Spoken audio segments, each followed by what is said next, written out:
Okay, I just talked to Joseph and he's coming soon. Apparently there was a misunderstanding, so he will be joining me soon.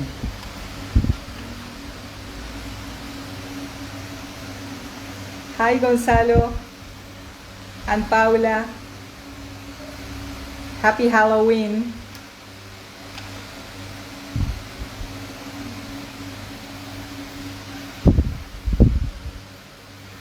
Okay, Max. Could you please show us that it is our 22nd happy hour today? Thank you, Max. Hello again, Gus.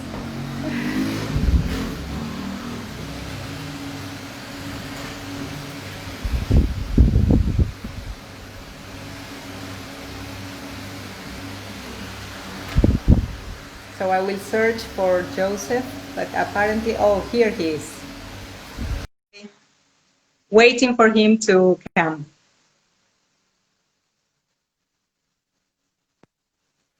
Hello. Hello there.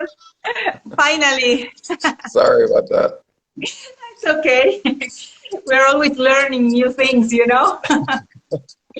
Technology is not my thing. Can you hear me? Yes, can you hear me? Yes. Okay, yes, good. I can hear you. Sorry, I Happy thought you were gonna, Halloween. I thought it was like WhatsApp where I get a phone call or something, but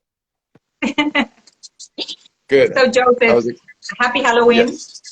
Happy Are you Halloween. celebrating? No, I don't go trick-or-treating anymore. Do you get kids around trick-or-treating? Well, not where I live, but definitely not this year because, of the pandemic. But Yes. and I have to work later, so I'm definitely not going trick-or-treating. Definitely not.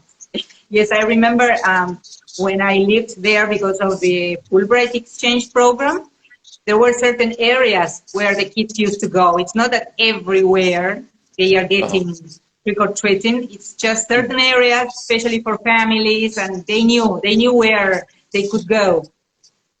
Right. Yeah. And there was at the mall nearby my house, they were giving away candy to kids, but not at houses. So what are you having? I'm having a gin and tonic, you know? Well, I know it's happy hour, but I have to go to work later, so I'm not drinking. No happy hour for you then. It's not happy until But after work. Yes. This will be after work, yes. Yeah. So Joseph, tell us where you are joining us from, please, Yes. and what time is it there? It's 3:12 p.m. In California. So I live in a little town, more or less near San Francisco, but it's called Cotati. So you got, San Francisco, and then about an hour north by car is where I live. More or less San Francisco. So after this, you go to work and then come back? Yeah, I go to work. I have to leave in 2 hours, and then I work until It's a 2 in the long morning. day. Yeah. But that's okay. I like it. So I have your book here, Okay. and people are very I know curious to know about it. you guys sell it. You sell it, right, at your bookstore? Yes. Okay, good. In fact, I remember I saw you in one of the conferences in Buenos Aires, the SHARE conferences. That's right. Okay. And today we have our friend, Dr. Omar Villarreal, joining us in this happy hour too. I know Omar. Hi, Omar. Very nice. Omar and Martin, of course. He's very generous. He's always giving an opportunity to people to show their, to show their projects, to share with people. And that's the spirit, especially of the conference, is to share with the teachers all over Argentina. Imagine you came that day from the US, and I went to that conference. I joined the conference from Jujuy, the north of Argentina. So different places and different people, but with the same spirit. And that's great, professional development. Yes. I would be just speaking about, share. It's amazing. I think they had 500 teachers at that convention. I mean, that's amazing to get 500 teachers to take 2 or 3 days out of their life to go, that speaks very highly of Omar and Martin and what they do. Yes, I was posting about the dictionary, and I was telling people that you were coming as a guest today, Mm-hmm. and many of them said, "Oh, I've got that." Talking about this, "Oh, I've got that. I want to listen to him." So it's a great opportunity for people to get to know the author. Yes, yes, yes. Well, I'm very happy that people like it. I hope people like it. I'm very glad people have it. I see Gustavo Gonzalez Gustavo. wrote even more than 500. Yes, that's right. That's right. Impressive. Very So, impressive. can you start by telling us where you were born? Because you lived in different parts of the world. So, can you tell us? Yes. Yes. So I was born here in California, and I studied here, about 1 mile from here, university. I'm from Southern California near Los Angeles, but I studied up here. And then I went abroad. I did my last year of university, which we call college, usually. My last year of college, I did it in Spain. Then I came back to my college here to get a certificate to teach English, So I taught English in Mexico, and then when I moved to Argentina, where I lived for 13 years, I taught English in company, mostly. Oh, I So, see. I was about to ask that. If you were in yes. front of, children, adolescents. No, No, always no, no, no. adults. I tried that here when I came back from Argentina in 2013. I tried to teach Spanish. I taught Spanish for 4 years at a high school, but no. Couldn't, couldn't, couldn't It's not handle that it. easy. And when I went to teach there, I found the same difficulties I find here when I teach English, Uh-huh. teaching English or You, Spanish, that people get to get stuck with the verbs and the conjugations, and then they don't go past that. When they have yeah, to communicate, it's always the same phrases. The same phrases they learn as Spanish speakers, they learn as English speakers when they learn yes, Spanish. yes. Now, did you teach here in the US? Yes, because I got the Fulbright scholarship Oh, when nice. it was the teacher exchange program. So I got Uh-huh. to live and work in the States for 6 months for the semester. Ni- Nice. And Where the was good that? thing I think the best thing about the program was that you could take your family with you. Whereas the programs nowadays is just for the grantee. You don't take your family, Oh, really? just for you. Wow. At those Wow. times, you could take your family with you. Right. Wow. Nice. Where did you go? Where did you do it? Ohio. Ohio. Nice. Very nice. So no Spanish speakers, which was the best part of it. No Spanish Right. speakers in Ohio, at least where And I was living. right. And you taught Spanish at a high school or something in Yes, Ohio? it was a career Okay. center. Oh yeah. It was a career center. Wonderful experience. Yeah. So Okay. Very nice. you went back and forth then, from the States to Argentina, then to the States again. But you also went to Me, Spain. me? Yes.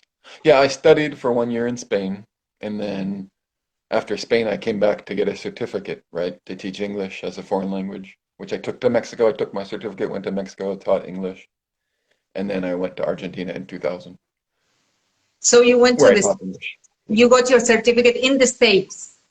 Yes. I don't know if it did me any good, but I got it. Because, it's very different in the classroom compared to what you learn. It's very different when you're the teacher compared to what they teach you to teach. You know what I'm saying? Yes, So, but indeed. it's necessary to, you got to get your certificate or your degree and then learn. So tell us how you came up with the idea of writing this. Dictionary. Um, well, I tried to write a dictionary after I lived in Mexico, or at the end of my time in Mexico. I lived, for 3 years in Mexico, and I tried to do So, a dictionary, which yes, was so very first bad. you tried one with Mexican regionalisms. Yes, yes, and it How didn't did go it well. go? It didn't go well. It was bad, but Why nobody not? saw it. Why was it bad? Just very amateurish, like terrible, in every way. Not. But fortunately, I quickly realized that it was bad, and so I said, okay, when I go to Argentina, I'm going to start again. So I But did, it's not and then that common that people or teachers decide to write a dictionary. So I am very interested on that. It's like you were all day long thinking about it, that you were learning so many words and phrases that were not in the regular dictionary, and you thought it was necessary for people to learn them. Is that so?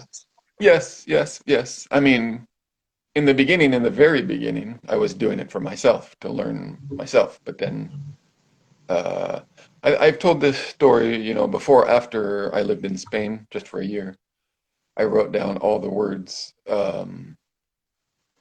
that I knew were regionalisms from Spain, and I wrote them Uh-huh. down when I was back here in California. I wrote them down because I said if I don't write down all these regionalisms from Spain, españolismos, I'm going to forget them. And that's the first list I made of. It's the first list I made of regionalisms, and then I decided, okay, I can try to make a dictionary. So, Okay, but how did you how did you collect all the data? Was it through interviews? Was it through your own experience? It's like working with people, you started taking notes of everything. so you know, when I arrived to Argentina, I arrived with the idea of, you know, doing a dictionary. So the first 5 years, basically, I still have my notebooks over there. I was writing down I was reading a lot, probably 20 hours a week in my free time, reading, newspapers, magazines, looking for regionalisms. And of course, since I was living in Argentina, I also heard people use them. So I was just compiling the words for about 5 years. And then the hard part started, the hard part being translation into English. So, words, just like in the Oxford Spanish English dictionary, my dictionary is a replica.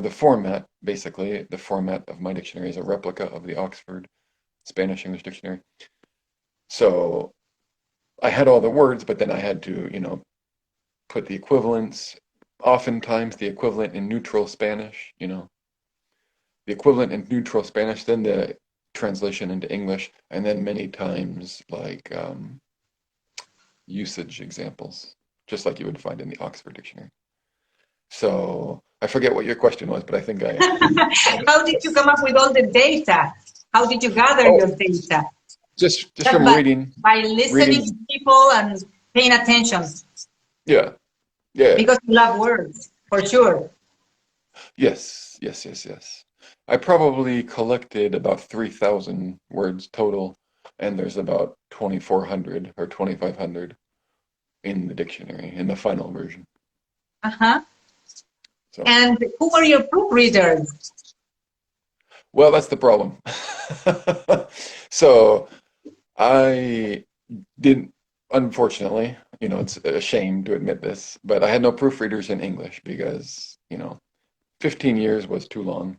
So I said, this is the first edition. This might be probably the only edition, but in Spanish, I did have a lot of people, university students born and raised in Buenos Aires, who I would pay them to go to my house and be my informants. Linguists call them informants, and they would answer all my questions. Like if my usage examples sounded good in Spanish, sounded like a native speaker would say them, and they would help me think about differences, and basically they answered all my questions for about 4 hours a day. So, Yes, but that's right. officially no proofreaders. Official. Hmm. But that would be Yeah. interesting for the next Well, edition. I if think somebody we can, wants to do that, yes, I think we can have a lot of volunteers here. With this, yeah. with this this new normal. We have thousands of groups on social network, teachers, Yes. translators, students at profesorados. So many people have come together because of the situation that it's wonderful to have them as volunteers for this kind of work. I think they would be delighted. I would be delighted to be a proofreader. Well, if in the dictionary, somewhere, I think it's in the front, I put an email address and I said, if you have suggestions, meaning if there's something wrong, with something that you see, send me, an email and I'll be happy to. But there may not be a second edition because, life is very short. Good, yes. So will you have this online too? It is online. That company that everybody should try to avoid, which is Amazon.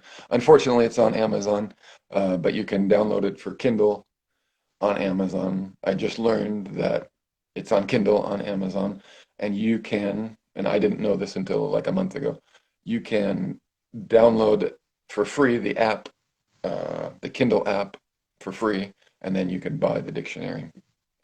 Oh, how nice. So now It's you pretty know, cheap. It's $7. dear Yeah. teachers. Great.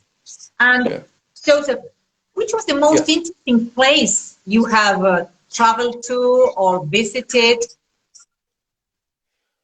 I mean, Well, within the countries, is there any place that you always remember or you have lots of anecdotes because it was the most, I don't know, it was your favorite when you were there?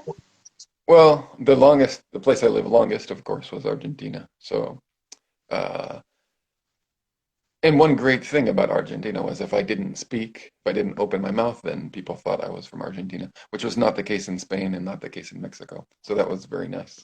I could, nobody would, people like to harass tourists. So yeah, but I'm a boring person, so I don't have a lot of stories. No, come on.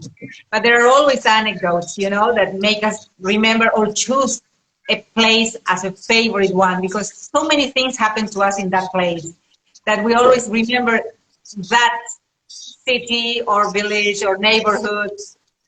Right. Well, my probably my two closest friends are from Argentina, and I talk to them all the time. So yes, I saw a couple of pictures. The people that helped you with the addition of the dictionary and packing, and they were, yes, I think there is a picture of you on a printer. oh yeah, yes. That's one of my friends. He probably drove me. Cesar. He probably drove me to the printers, which was, if you're familiar with Buenos Aires, it's Remedios de Escalada, which is basically Lanús. So yes, yeah. Yeah, people And from what's that? And yes, yeah, some and people are greeting you. I know. I see Norberto. Hi, Norberto. It was with Constanza. It was my ex-wife. So as I said before, I met you presenting your dictionary at the Share Convention. Did you present it in any other places? Did you go to other conferences to present it or not? Well, let me think about that. But what I can tell you is, like in 2006 or 2005, before the dictionary was a dictionary, before it was finished, I mean, I had been working a lot on it. Revista Noticias, they did an article on the dictionary, or on me, before the dictionary. But I wish they would do it again now that the dictionary actually exists. But I don't think I don't think I've presented it anywhere, just, And did that just virtually. happen by chance that you were in Buenos Aires and you learned about the conference or how was it? How did it happen? I think so. I think, yeah, I was, when I was a teacher, teaching here in California, I could go for a couple months to Argentina during the summer. So I did that, probably 5 times between 2013 and 2018. Yeah, Constanza is reminding me that in La Feria del Libro, I was at the U.S. Embassy, the stand. The U.S. Embassy has a stand at the book fair in Buenos Aires. So they invited me to talk, but back then the dictionary didn't exist, so I just talked about language, I think. Thank you for the reminder. uh, anyways, I So forget coming what I to was. Argentina was before or after Spain? After, After after. Spain and after Yeah, yeah, yeah. Mexico too. And after Mexico, yes. So Yeah, you that's were, why. Yeah. Go ahead. yes. So you were already fluent in Spanish when you came here. Well, more or less. With with Fluent which is a very accent? Mexican or Spanish from Spain? Which accent? well. When I arrived to Argentina, Mexico, of course, because I had been living. I came right from Mexico to Argentina. Um, and I remember it took me about 3 months to stop saying tú, using tú in Argentina. But finally, after about 3 months, I started saying vos. So what what did people used to tell you when you started talking with your Mexican accent, you know? Well, I remember in Paraná, which is where I first lived, I went into Todo por los Pesos or a shop like that. And she said, the woman working there, she said, "Oh, what a nice accent you have. Where are you from?" And I said, "Well, the accent is from Mexico, but I'm from the US." But she didn't, I think she didn't like that very much because she's like, "Oh, it was just a, but yeah, so yeah, Yes. And you know, no matter how long you stay in a place, people will always tell you, "Where are you from?" yes, And yes, you yes, say, yes, "But I'm already speaking like you think." But they will always tell you, "Where yes, are you from?" yes, yes. When people told me, "Oh, you speak so well," I said, "Well, obviously I don't, because if I spoke so well, you wouldn't tell me that I speak well, right?" So yes, That's right. yes, Um, so you were at the Feria del Libro. That is a huge place, really. You can get lost in there. It's unbelievable. yes, yes. I assume, did they do it this year? Did they do it? And I think it was, there were other events going on, like similar to that, but not the big one. And they Wait, did you were say? virtual, completely virtual, online events. Okay, sorry. Were you talking about the book fair or the share The book convention? fair, Oh yeah, the yeah, book fair. yeah, yeah, And yeah. then we had the Share to Lead convention, which is for directors of studies and Mhm. coordinators. So that was virtual too this year. Wonderful Right, event, really. I'm sure. Um, so you are not working as a teacher anymore. No, ma'am. Do No, you I miss haven't. that? No, no, no, no, no. Because my job now is very easy, and being a teacher is like, for me, being a teacher was, difficult. But my complete respect to teachers, and probably one day I will be a teacher again.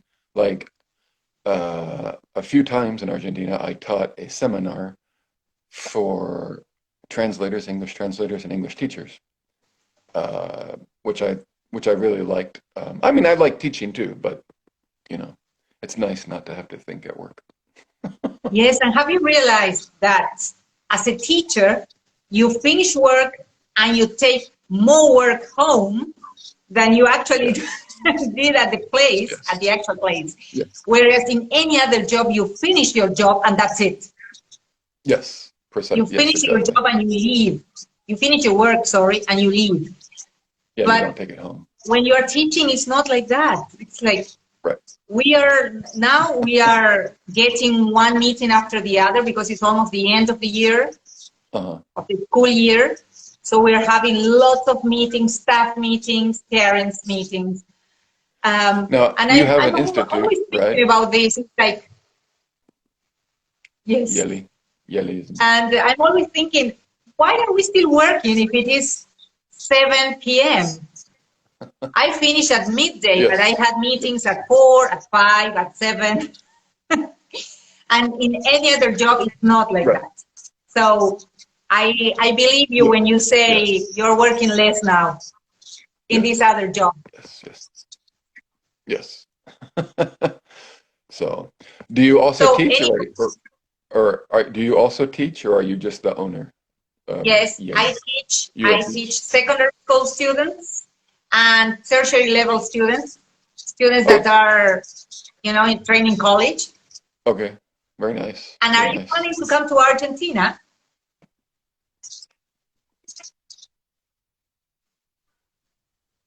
Any plans? Any The plans of connection is coming back cutting to out. Argentina? Um, well, certainly to visit after the pandemic, but for, you know, we got big problems, it seems, with the virus. But yeah, certainly to visit, for sure, for sure, for sure. I see somebody. Somebody's asking here, where could I get the app for downloading and try the dictionary? They're It asking cut that. out a little bit. Oh, the app. So there's no app. There's just the Amazon on. So if you go to Amazon, you can download it after you download the Kindle app, which is free. Like the Kindle, I think I don't know if they call it an app or a reader, the Kindle reader, the Kindle app. Once you download it, then you can buy the dictionary and other books. Okay, thank you. There's another question here. Why did you decide to Yes. live in Argentina? I had a friend when I was at my university down the street. He was studying English at my university, Nacho, and he got me my first job in Argentina, teaching English. So I had him as a friend. Wow, such Yeah. an adventure. Well, when you're young, you do adventures. Which is good, yes. The best opportunities, when you're young and could decide to Yes. stop living and working in one place and try something new and then go back. Yeah. So tell us about your My time in connection is a little Argentina. bad. Tell us about your time in Argentina. What was the thing that you most liked about it? Empanadas, asados, Well, that's a good question. fiesta time. What I most liked, my connection is a little bad. What I Yes, most liked, talk food-wise, or leisure time-wise, or it's cutting. Sorry, it's cutting out now. so. What were the things that you most liked when you were living in Argentina? What I most liked, I believe, was the question, right? Well, one thing that really caught my attention was, once you break the ice with people, once you break the ice, you have to break the ice first, but once you do that, everybody seems nice. And like I said, my two closest friends are there, two of my closest friends, my ex-wife, Norberto, Lucas, my stepson. So, yeah. And what about the food? Well, my favorite thing probably is mate. After beer and after like scotch, beer and scotch are my two favorite alcoholic drinks. But after that, I drink mate not all the time, but every day. This is my mate. Wow. Yes, yes, yes. Can't live without it because I never drink coffee, you know. Yes. So, What about empanadas, asado? well, I was never a big asado. Asado was good, but empanadas, I'm not a big fan of them. But since I don't cook, food is not my thing. I'm not like a foodie. If you give me food, I will eat it, but food doesn't. Beer and mate. So yeah, but food is not my thing. Okay, So can you hear me now? yes, I hope you were hearing me Yes. because Okay. I was There talking. I was is one talking. question that I always ask people that learn Spanish. I always ask them, what is your favorite Spanish word? From my dictionary, or okay, the word that uh, a word that I liked was cualquiera, cualquiera. You know, not cualquiera like any, but cualquiera like estás diciendo por words. And it's in here, Really? of course. Yes. Well, they use that in Jujuy too, right? Everybody in Argentina, Why did you like right? it? Did you like the They say sound of cualquiera. it? Did you like the No, no, use of it? just very, very useful. Many, you can always find a good, there's always a good use and a good reason to say, no, cualquiera, cualquiera. And you Yeah. cannot use it in English. You cannot say any. Like Oh, now I can't hear you. that you cannot use it in English saying any. It's like there's no No, meaning in saying any, no, it doesn't work. but in Spanish it does. Yes, Yes. I think so, yes. What about verbs? You know why I ask you this? Because once I asked some friends from the States that came and learned Spanish, and I asked them, what is your favorite verb in English? And they said, trabajaba. I like the sound of it, they say, trabajaba. Do you have any verb that is your favorite? Because of Yes. the Do you connection, have any but verb? I heard trabajaba. Yes. Do you have any verb as a favorite? Um,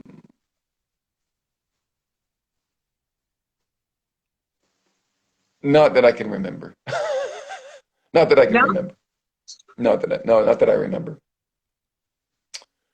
I'm trying to think. So Yeah, when you were here in Argentina, did you travel a lot? Not a lot. You know, I spent a few days in San Luis, Merlo, San Luis, Córdoba, La Falda, Santa Fe, which is in Paraná. And then I worked as an amateur interpreter one time around Entre Rios. You know, we went to a lot of small towns, very interesting. Chajari, I remember Chajari, Federación. We went to the oops, sorry about that. Sorry. But yeah, I wasn't on traveling. Like I never went to Las Cataratas del Iguazú. I never went to Bariloche. Could have though, one day. And you know what? I'm asking you this in case you found many challenges to your own research when traveling. Because you know there are words that are pronounced differently or that have a different meaning in the provinces. Right. Yes. Yes. Oh, there, I have a story about that. Speaking of, I don't know if you can hear me. Yes. I think it might be my internet. Porrón. What is a porrón in Jujuy? Talking about beer. Do they? Sorry, I cannot hear you. Okay, I don't know if you can hear me. Can you repeat? El porrón in Jujuy. What is a porrón? Porrón dice. What is that in Jujuy? Porrón. P-O-R-R-O-N. Maybe they don't use it. Okay. Porrón. What did I say? Did I say I don't porrón? know. Yeah, a porrón. So in beer, yes. La botella de cerveza, yes. So in Santa Fe, I believe, and in Paraná, un porrón is 1 liter. But in Buenos Aires, it's like 330 milligrams. Milliliters, sorry. So in Buenos Aires, it's like this, the porrón. But yeah. So that was very disappointing. Quite different. To learn. I said, wow, that's when I first moved. Go ahead. Sorry, I think. No, I didn't say anything. I was listening to you. So you said when you first moved. Yes, I learned the difference between, in the size of a porrón between Paraná and in Buenos Aires. You just looked at it and it was small. Well, I went to a restaurant and I ordered one, and then they brought me a little bottle, and I said, "But I ordered a porron," and they said, "No, this is a porron." I said, "No, it's not a porron like this. Where's my beer?" So That's okay. Interesting. yeah. So, did you get a lot of help from your friends to correct the words that you needed for the dictionary? Or it was just a I only one-man heard the last work? part of your question. Correct the words. What did you say before that? Did you get a lot of help from your friends in Argentina with the dictionary? Well, from informants, the informants that I found, which were basically university students, the ones that I hired, quote unquote. Yeah, I got a lot of help from my informants, yes. How nice. And, oh, I see bookshop advice bookshop. I don't know if that's the one in Santa Fe right now. Yes, Claudio, But Claudio Beruti. Claudio Verruti. Hi, Claudio, if that's you watching. That's the first place that I taught that seminar that I mentioned before, English Teachers and Translators. I taught it at Advice. But Claudio didn't remember. When I met Claudio like 10 or 15 years later, he didn't remember. But that's okay. Yes. So you were telling me about your friends in Argentina and your dictionary and also your trips around Argentina, but you didn't come to Jujuy. No, I did not go to Jujuy. But I've seen pictures and it's beautiful.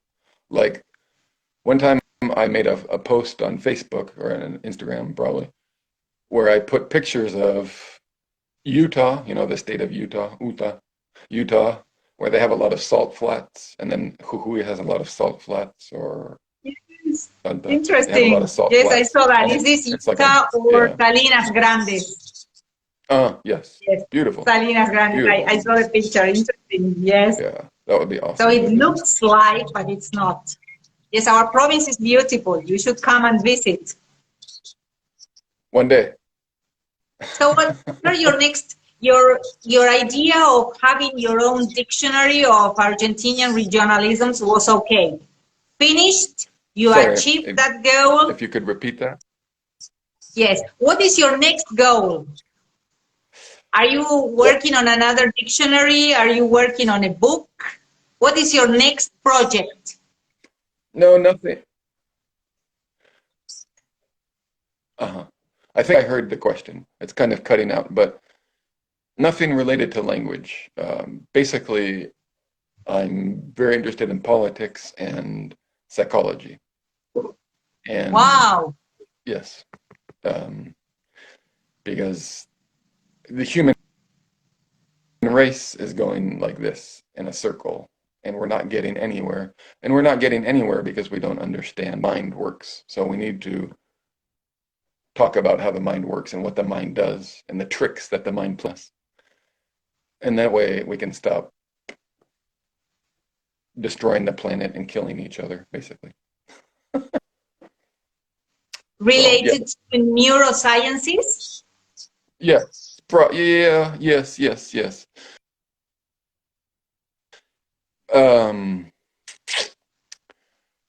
Basically, we are unaware of the mental processes that our brain does so fast, we don't even realize what the brain is doing.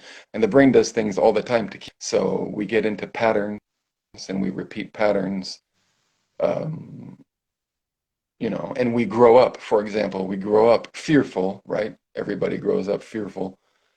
But we don't, the strange thing is we don't even realize it. We have no idea that we have this belief in our lives, and it's been like that for centuries, in Western civilization and probably the whole world. But, and we grow up not even realizing the beliefs that we have in the background. If I could make a recommendation, interested in the mind or human behavior or psychology, psychology. There's a YouTube channel which is awesome. They're from London, England, called once or twice I've published things on my Facebook, videos from the School of Life, but they are excellent, excellent. Like they get the human predicament. They get it. So School of Life Wow. on YouTube. Yes, I will Yes. post it when I Okay, do. yes, when I write about this interview, I will post your suggestion there. Thank you very much. Okay. So what Yep, you're go ahead. what you're preparing now is about the brain and psychology, but not related to teaching. No, I'm not doing teaching. It's very teachers now are paying to pay the price because we live in a society that fragmented. We live in a fragmented thing new, but we live in a fragmented society that's violent. We have no idea how to raise our children. So teachers, parents had no idea how to raise them, and it's a complete disaster. But we can fix it. Yes. So yes, yeah. And if I could, Marcela, one more recommendation for teachers. Yes, please.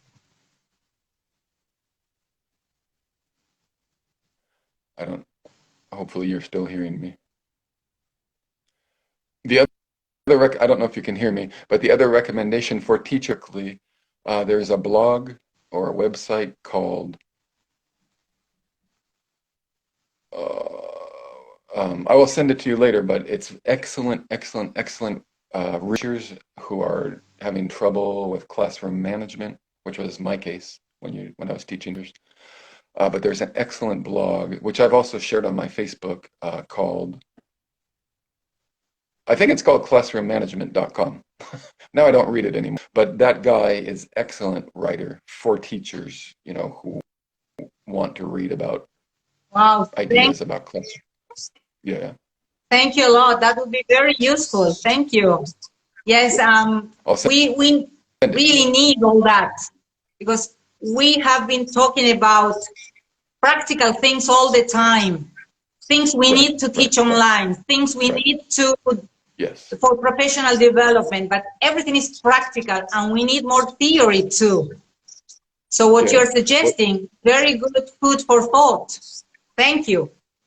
Yes, very good food. Very good food for thought, this guy. Classroommanagement.com. But I will send it to you. But I think it's classroommanagement. And I always tell everybody, every time I have an interview, English teachers and translators, don't forget about onelook.com, ONE look, onelook.com.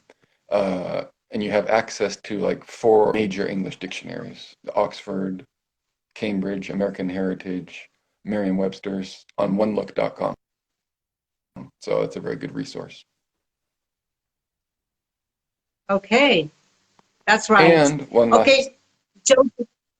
And learnersdictionary.com. Learnersdictionary.com is the Merriam-Webster's excellent. I used that all the time when I was doing my dictionary. Learnersdictionary.com. So we will post all those links and sites that you're mentioning because they are very useful. And I don't want it to. I don't want Instagram to cut our interview because it's almost time without thanking you, Joseph, for joining me and for sharing with us. Thank you so much, Marcela, for inviting me. All your pieces of advice and your experience through working with this dictionary. We invited already people to download it, or if you want the paper version, you can contact me. Thank you very much. Or Claudio Beruti also.